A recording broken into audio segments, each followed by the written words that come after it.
அனைவருக்கும் வணக்கம்.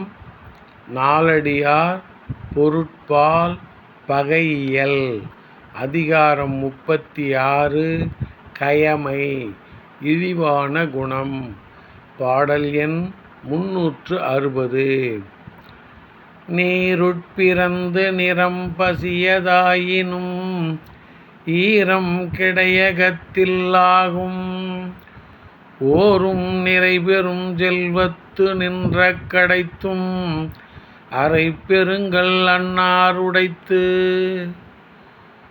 நீருட்பிறந்து நிறம் பசியதாயினும் ஈரம் கிடையகத்தில்லாகும் ஓரும் நிறைபெறும் செல்வத்து நின்ற கடைத்தும் அரைப்பெருங்கல் அன்னார் உடைத்து.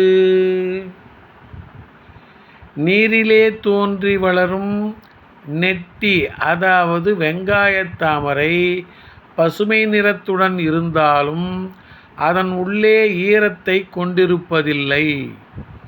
அதுபோல நிறைந்த பெரும் செல்வந்தராயிருந்தாலும் பாறையாகிய பெருங்கல்லினை போன்றவர்களை, அதாவது கல் நெஞ்சம் உடையவர்களை பெற்றிருக்கிறது இவ்வுலகம். நீரிலே தோன்றி வளரும் நெட்டி வெங்காயத்தாமரை பசுமை நிறத்துடன் இருந்தாலும் அதன் உள்ளே ஈரத்தன்மை கொண்டிருப்பதில்லை. அதுபோல நிறைந்த பெரும் செல்வந்தராயிருந்தாலும் பாறையாகிய பெருங்கல்லினை போன்றவர்களை, கல் நெஞ்சம் உடையவர்களை பெற்றிருக்கிறது இவ்வுலகம். நன்றி, வணக்கம்.